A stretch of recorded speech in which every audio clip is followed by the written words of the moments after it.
दोस्तों विप्रो लिमिटेड की अगर बात करें तो हमने फ्राइडे के दिन अच्छी खासी तेजी देखी और इसके पीछे वजह थी कि बाजार में भी हमने बहुत ही ज़बरदस्त तेजी देखी।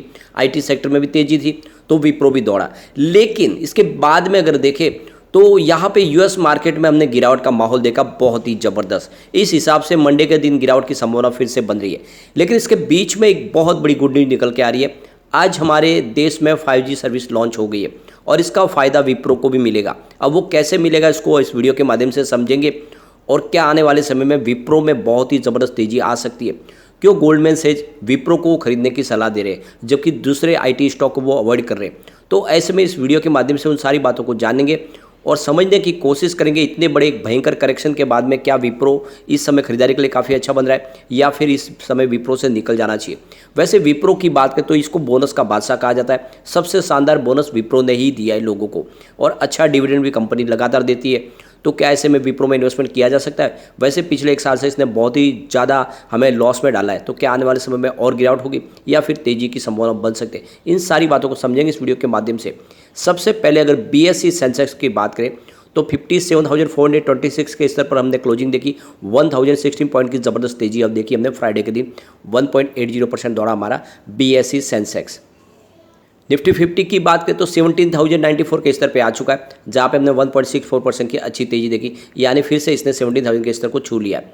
निफ्टी आईटी को देखें तो 26,981 के स्तर पर क्लोजिंग थी। 0.60% की लगभग आधा परसेंट की हमने तेज़ी देखी निफ्टी आईटी के अंदर।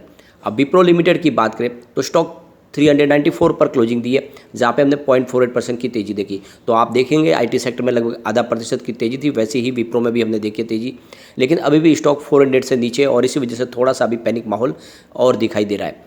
इसकी परफॉर्मेंस देखें तो पिछले एक साल के हिसाब से इसने लगभग 38% का निगेटिव रिटर्न दिया है, क्योंकि 641 की प्राइस थी 4 अक्टूबर 2021 को।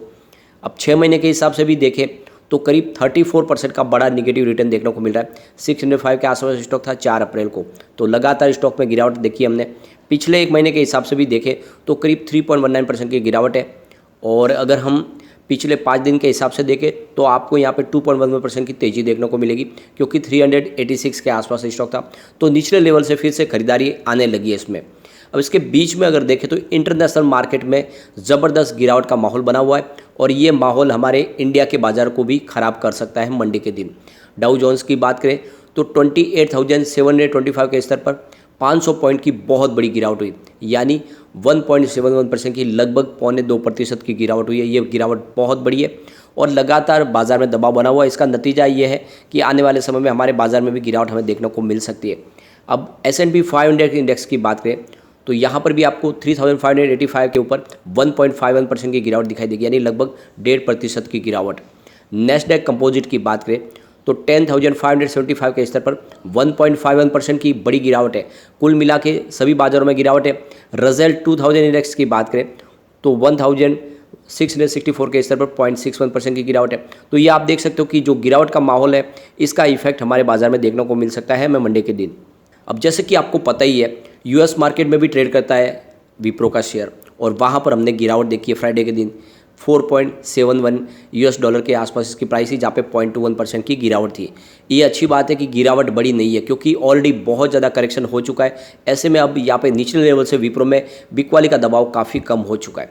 यहाँ पे आज आपके इंडिया के लिए सबके लिए बहुत बड़ा दिन है, क्योंकि आज हमारे यहाँ पे 5G सर्विस लॉन्च हो गई है ऑफिशियली। तो यहाँ पे अगर देखें तो इसका फ़ायदा विप्रो को भी मिलेगा, क्योंकि विप्रो और HFCL लिमिटेड ने मिलके आप देखें तो 5G के प्रोडक्ट बनाने के लिए एक पार्टनरशिप की थी और दोनों मिलके इस सेक्टर में काफ़ी ज़्यादा आगे बढ़ रहे हैं। आप देख सकते हो इक्विपमेंट बनाए जा रहे हैं 5G के लिए HFCL की तरफ से, और उसको IT सर्विस प्रोवाइड की जा रही है विप्रो की तरफ से। तो ये कोलैबोरेशन के माध्यम से आप देख सकते हो कि आने वाले समय में एक पॉजिटिव माहौल बनेगा, और जिस तरह से 5G में कंपनी का कारोबार बढ़ेगा वैसे वैसे इनके रेवेन्यू में भी बढ़ोतरी होगी। वैसे अगर देखें तो विप्रो लिमिटेड लगातार नए सेक्टर में एंट्री कर रही है और अपने बिजनेस को और बढ़ाने की कोशिश कर रही है।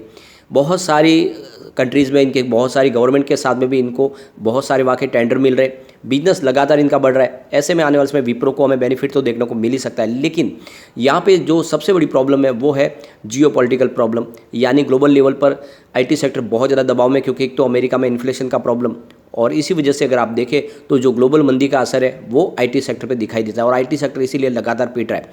पर अब गिरावट बहुत ज़्यादा हो चुकी है, इतनी ज़्यादा गिरावट की संभावना नहीं है और ऐसे में दबाव के साथ में खरीदारी की सलाह भी दी जा सकती है।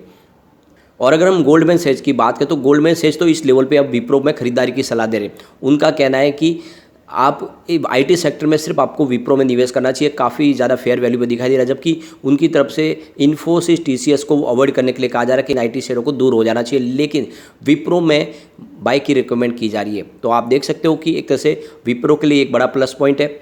और यहाँ पर अगर आप देखें तो जैसे कि 5G सर्विस शुरू हो चुकी है, आज आप देख सकते हो कि इसकी टेस्टिंग भी हुई है और ये 5G की जो सर्विस है ये 4 हमारे मेट्रो सिटी के अलावा दूसरी और बड़ी सिटी में भी ये सर्विस अब शुरू हो जाएगी, यानी लगभग 8 शहरों में ये सर्विस अब शुरू हो चुकी है लगभग, और धीरे धीरे अगले चरणों में ये पूरे के पूरे देश में ये सर्विस अब शुरू हो जाएगी।